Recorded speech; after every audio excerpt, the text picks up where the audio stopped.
DC's Legends of Tomorrow, Season 2, Episode 8, The Chicago Way, was probably one of the show's best episodes so far. And I don't just mean I don't just mean of this season, I mean of the whole entire show's history, because we finally got to see the Legion of Doom all come together, with Malcolm, Eobard, and Damien. Of course, we haven't seen Cold yet, but we did see Cold in this episode. But seeing the Legion of Doom function on screen together was great, and I really like how they took a lot of these villains that were not properly handled in their own shows, and they're making a team out of them sort of for this show, and sort of redeeming their characters a bit. And I really do like it because Neil McDonald plays Damien Dahrk perfectly, and Eobard Thawne is very menacing, and so is Malcolm, and they play a lot in this episode. But basically, the premise of the Chicago Way is the team goes back to 1920 to deal with the Time Aberration, and basically the Time Aberration is Eobard, Damien, and Malcolm all basically gave Al Capone this opportunity to become mayor of Chicago, and they really, it's a ruse though, because they might want to cause a time aberration, but the real reason is they want to lure the team into a trap so they can steal the amulet back. So it was nice that they used the setting well, and there's a lot of things that went good with this episode too. And probably one of the best things in this episode was the Mick-Amaya dynamic. We've seen Vixen sort of be an outsider this season, but she finally, is sort of starting to get close to Mick, and we see that romantic subplot sort of develop, and their whole, the dynamic between the two characters really great, and I love to see Vixen and Mick, because Mick's always been an outsider, so it's nice to see him sort of get close to another character, after Snart. Also, the setting was very compelling, and they used Capone well, and the Tommy guns, and everything felt right about this time. Sometimes they'll travel through a certain era, and it just seems like a plot device. This episode, it really seemed like they utilized it and had fun with it, and I really did like that. The Ray Nate bromance was pretty great. Seeing Ray and Nate at odds, fighting and trying to outdo each other was hilarious. But I love that subplot, but at the same time, there are certain times where I feel like it was a little bit overdone.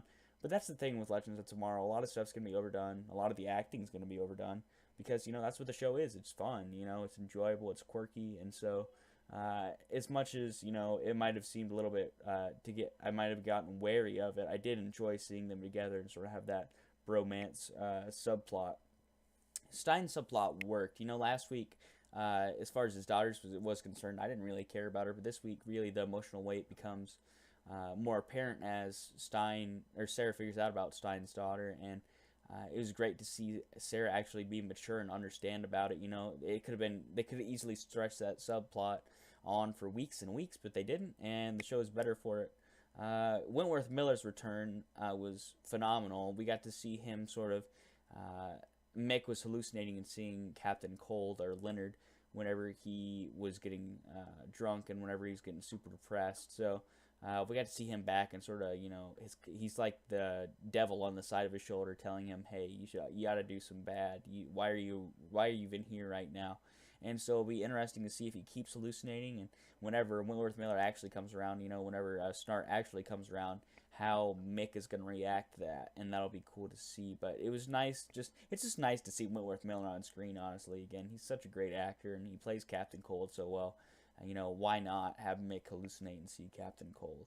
And sort of, it's cool because Amaya is sort of like the good person who's trying to influence Mick, and Mick's past is trying to affect how he acts now, and it's very cool to see that. And the Wave Rider fight scene at the end was very awesome. It was cool to see Amaya and Mick outthink Eobard and sort of shoot him with a blast and try to trap him. They didn't necessarily, of course, he escaped with the amulet in the end, but it was cool to see them sort of outthink him and sort of have that going on. We also got to see Nate and Ray fight the Capone's men, which is very cool to see. And it was just it was an epic fight scene. And of course, we got the Sarah Malcolm fight, which was awesome. It felt like Arrow again. Very great. And I love how they pair up certain people from certain shows against each other, ones that hate each other particularly more than others. The others, and of course, this season Amaya hates Eobard more than the rest of them because he killed our man. So it was cool to see that rivalry sort of explored more. But that whole fight scene was epic, and it was an epic way to end the episode. But the Chicago Way was a phenomenal episode of DC's Legends of Tomorrow, and props to the team for making a good mid-season finale. Out of the three, I'd probably say this is my second favorite, followed by The Flash being worst, and followed by Arrow being the best. But the Chicago Way was a great episode of Legends of Tomorrow, and I had to give it about realistically, about an 8.7 out of 10. I hope you enjoyed this review. Remember to like and subscribe for more of this. Ben Jones, you from Jones Your TV, signing off.